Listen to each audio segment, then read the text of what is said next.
Very pleased to present an exclusive interview with Mr. Gustaf Myer. Mr. Myer appears in high definition at his own insistence, even though the rest of our film does not.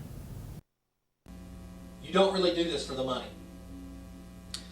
Well, the money is great and all, but the women, they are unbelievable. I'm just a gigolo, and everywhere I go, put on the part I play.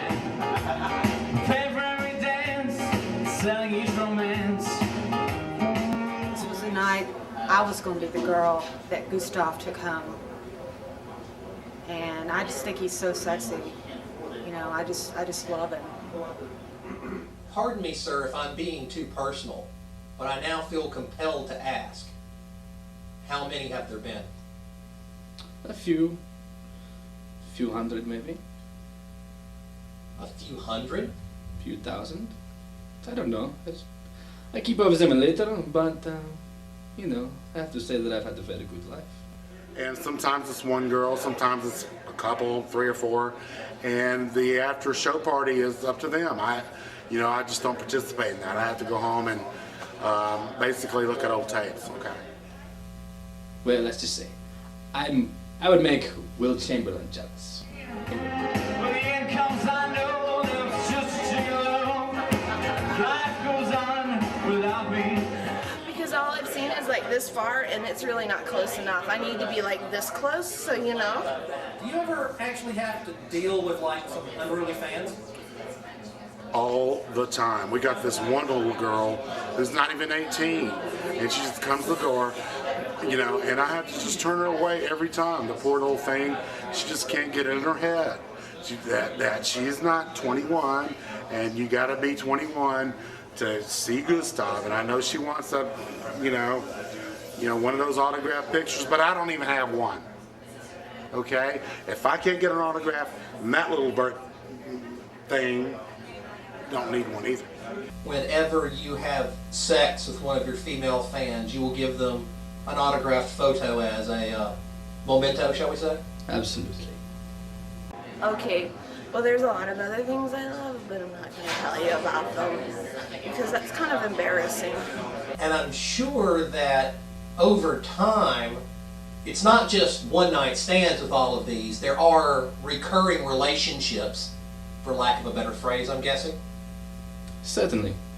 There are some women who are more special than the others. And I'd be a fool not to keep some of them around. They are quite entertaining. So, how did you think the show went tonight?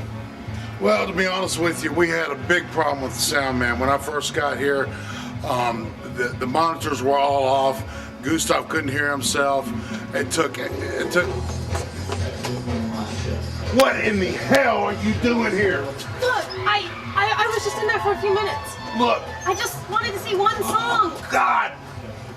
You are 16 years old. You are not allowed in this place. I know. You can shut this place down. You can ruin his I'm career. sorry, I just had to see him Don't you one care about night. Gustaf? Don't you give a damn about Gustaf? I do care about it. That's Well, why I then wanted why to are see you him. coming to these shows? Look, last time I promised, but I got to see him see, in you promised concert. me 2 weeks ago. You promised me 4 weeks ago. You promised me but he was the week so before gorgeous. that. He sang right at me. I don't care. I don't care. I got to see him though. I don't care. Look, that's it. I'm calling your mom right now. Don't. You know what? Call my mom, because I got to see him, and that's all I care about. Oh, yeah? Yes. Okay, how about this? I'm going to call the police. All right, how's that sound?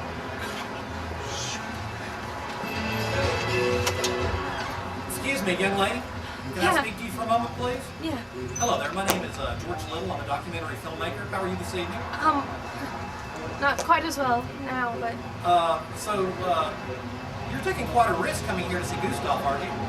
Yeah, I show up about every 2 weeks to come see him, but he never lets me in. But tonight I managed to get at a time, and he went looking, so I got to sneak in, and I got to see Gustaf in concert. Oh, so you love Gustaf that much? Oh, yes. Wow. Look, I'm doing a documentary on Gustaf, and specifically I'm doing a documentary on Gustaf and his fans. Oh, really? And I was wondering if it would be possible to interview you. Yeah, sure.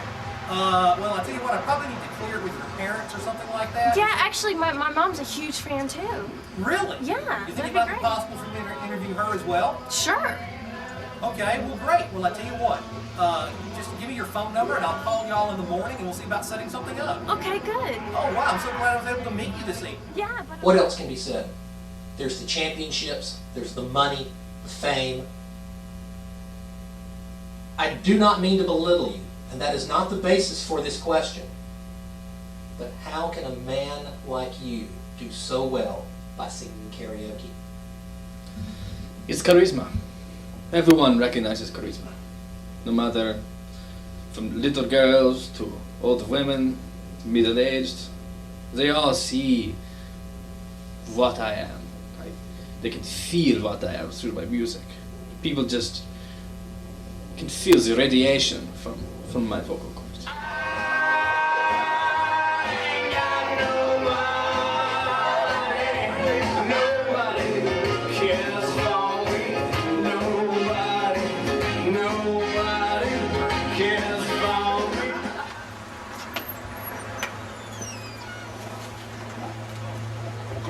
Come on.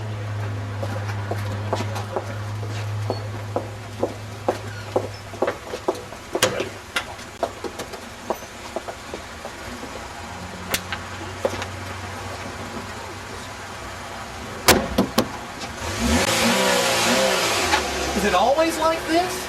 Oh, Even yeah. at a night? Oh, yeah. Sometimes 3 or 4 skanks end up in that with him. Yeah, I've seen a whole minivan full of chicks. I mean, women, whatever. He's something else. Would it be safe to say, sir, that it's more than one woman every night that you perform live? Sometimes, yes. On an average, at least one woman, sometimes 2, sometimes 3 or more. Depends on how well the night goes.